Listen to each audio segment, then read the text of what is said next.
Buenas tardes, es un honor compartir con ustedes hoy. Gracias por la invitación al CBTPAL y a la doctora Nguyen. Gracias y gracias al Monseñor Cabrejos y al Monseñor Lozano. De nuevo, muchas felicidades, Monseñor Lozano, de parte de nuestros consejos. Tengo la bendición de servir como tesorero del Consejo Nacional Católico de Ministerios Hispanos en los Estados Unidos. También soy el director de organización para la Red Nacional de Gamaliel. La Red Nacional Gamaliel es una organización NGO. Nuestra misión es empoderar a la gente común para que participe en los ámbitos político, ambiental, social y que tomen decisiones económicas que afectan sus vidas. Soy un organizador de comunidad. Mi ministerio es caminar junto con la comunidad en la periferia. De nuevo, gracias por la invitación y compartir un poco con ustedes este tema de la Iglesia al servicio de la paz. La pandemia COVID nos mostró la frialdad de la condición humana, pero también nos mostró la compasión y el cuidado por los demás. Me encontré llamando a mis amigos y familiares ausentes en mi vida y teniendo una conversación del cuidado de salud de ellos. En el mundo perdimos mucho, pero también ganamos más. Hoy estoy aquí con ustedes como una persona migrante. Mi familia emigró a los Estados Unidos cruzando la frontera de México.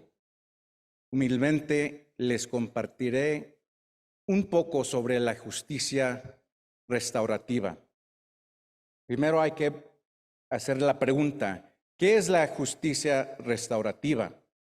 Inspirada en los valores indígenas, la justicia restaurativa es una filosofía y una teoría de justicia que enfatiza reunir a todos los afectados por las malas condiciones para abordar las necesidades y responsabilidades y para sanar el daño de las relaciones tanto como sea posible. La justicia restaurativa es una filosofía que se está aplicando en múltiples contextos, incluyendo escuelas, familias, lugares de trabajo, el sistema de justicia, conflictos globales y como una herramienta para transformar daños estructurales y históricos. Aunque solo tiene 40 años, el movimiento de justicia restaurativa se está expandiendo rápidamente, con decenas de miles de iniciativas en todo el mundo. Muchas personas asumen erróneamente que la justicia restaurativa es únicamente un proceso de resolución de conflictos que entre en juego después de que ha producido un daño, aunque la justicia restaurativa basada en comunidad ofrece una alternativa más equitativa y respetuosa para tratar las infracciones, también es una estrategia proactiva para crear una cultura de conexión donde todos los miembros de la comunidad se sientan valorados. La justicia restaurativa es una práctica profundamente relacional. Y como nos compartió el doctor Tomás Bamat esta mañana, la justicia restaurativa se necesita la reconciliación entre dos. En Fratelli Tutti, el Papa escribe que los derechos humanos no son suficientemente universales. En el mundo de hoy persisten numerosas formas de injusticia nutridas por visiones antropológicas reductivas y por un modelo económico basado en las ganancias, que no duda en explotar, descartar e incluso matar al hombre. mientras una parte de la humanidad vive en opulencia. Otra parte se ve su propia dignidad desconocida, despreciada y pisoteada, y sus derechos fundamentales ignorados y violados. También en Fratelli Tutti el Papa nos dice, la organización sobre la mujer, la organización de las sociedades en todo el mundo todavía está lejos de reflejar con claridad que las mujeres tienen exactamente la misma dignidad y idénticos derechos que los varones.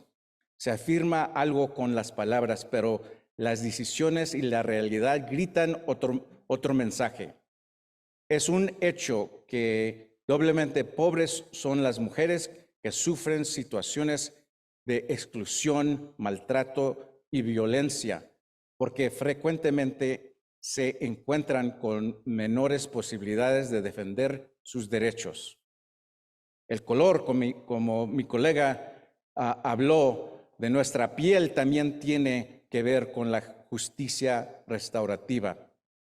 El color de justicia, disparidad racial y étnica en las prisiones estatales por la doctora Ashley Nellis nos dice, las personas latinas son encarceladas en prisiones estatales a una tasa que es 1.3 veces más de tasa de encarcelamiento de los blancos.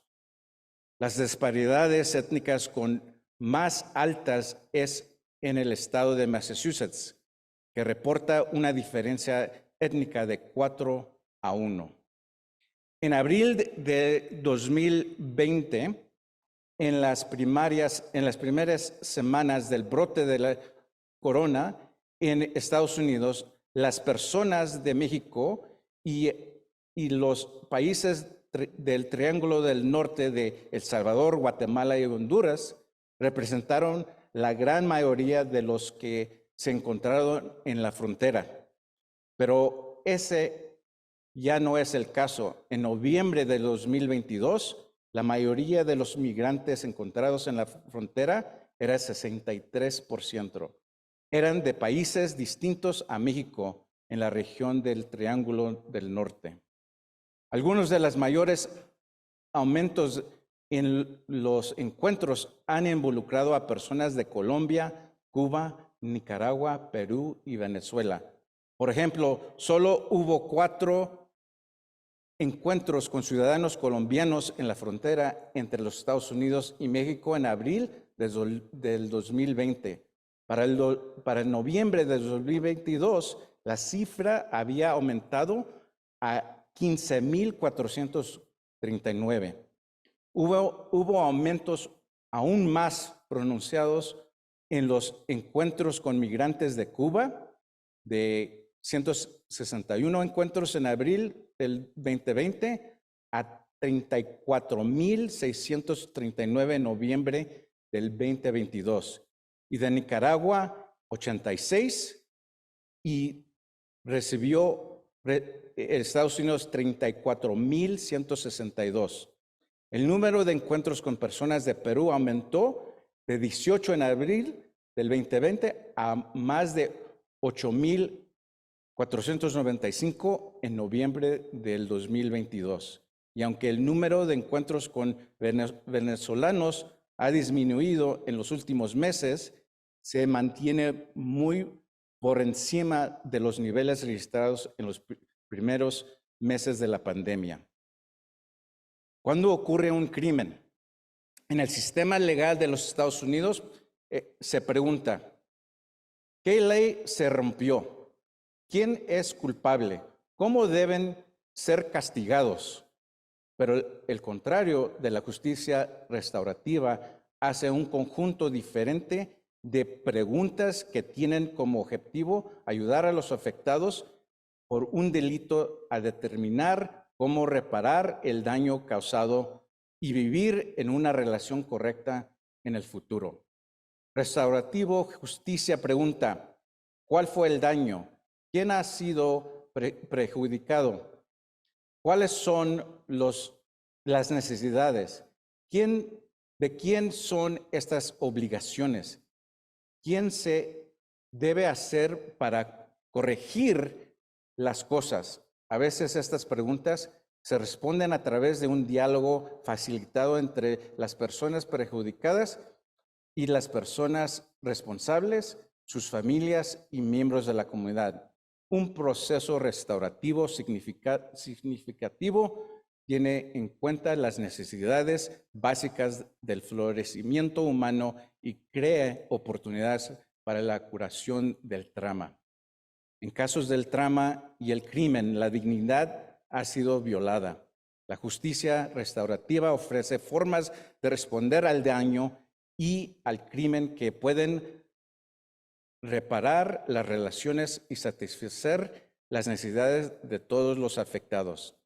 Las preguntas formuladas en un enfoque de justicia restaurativa se alinean con los principios de la doctrina social católica, un guía para vivir la visión de justicia de Dios, donde estamos en una relación correcta con Dios, unos con otros y con el resto de la creación de Dios. En una carta del Episcopal de los Estados Unidos. Explorar la justicia restaurativa a través del lente de los principios de la doctrina social católica ayuda a eliminar las formas en que las prácticas restaurativas pueden transformar las relaciones individuales, las comunidades y los sistemas en el espíritu de curación y reconciliación. Lo que sigue en este recurso es una invitación a considerar cómo podemos responder fielmente al daño y modelar el camino de reconciliación de Jesús. Hay una vida, es la vida digna de la persona humana. Cada persona es creada en la imagen y semejanza de Dios y por lo tanto tiene una dignidad inalienable sin importar el daño que uno haya causado o sufrido. La primera pregunta que se hace la justicia restaurativa, ¿cuál fue el daño? En otras palabras, ¿de quién fue violado la dignidad y cómo? La justicia restaurativa sostiene que la dignidad y las necesidades de cada persona deben estar en el centro de una respuesta al daño, sin importar por qué. Ninguna persona es desechable.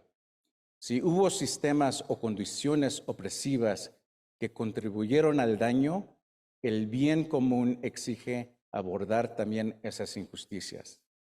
La opción para con los pobres y los vulnerables. ¿Quién ha sido lastimado? La opción para y con las personas pobres y vulnerables nos llama a priorizar a aquellos que están marginados por la violencia, el crimen y en el encarcelamiento y la opresión sistemática. La solidaridad. ¿Cuáles son las necesidades? Somos una familia humana y estamos llamados a ser guardias de nuestras hermanas y hermanos debido a que estamos profundamente interconectados en la red de relaciones. El daño tiene afectos, derechos y responsabilidades. ¿De quién son estas obligaciones? Al igual que la doctrina social católica, la justicia restaurativa reconoce que los derechos y las responsabilidades están entrelazados y pregunta, ¿de quién son estas obligaciones? El llamado a la familia y la comunidad y la participación. ¿Qué se debe de hacer para arreglar las cosas? Nos encontramos con Dios en nuestras interacciones unos con otros.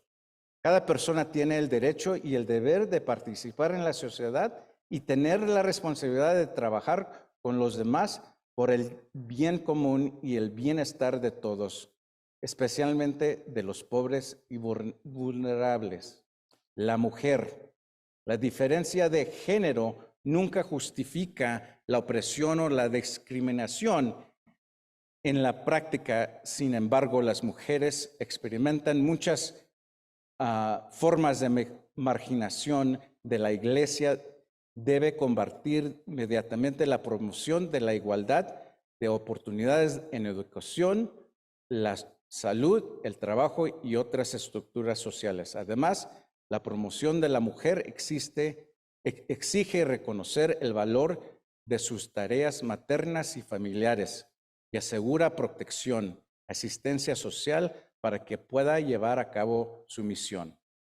La Red Nacional de Gamaliel, un instituto de desarrollo personal, Gamaliel tiene herramientas para profundizar este entendimiento de justicia restaurativa. Se llama Actitudes, Artes, Disciplinas y Espiritualidad de la Organización Comunitaria Basada en Fe. Muy bien. Para concluir, quiero dar que este trabajo de nosotros con el trabajo de organizar a una comunidad es un acto de solidaridad. Hay una organización que se llama Escucha mi voz que nosotros organizamos en el estado de Iowa, formado con y por inmigrantes. El año pasado recibieron un gran apoyo de dinero financiero para el trabajo que ellos han hecho como personas esencial de trabajadores. Hay un término en los Estados Unidos, ¿quién es el trabajador esencial?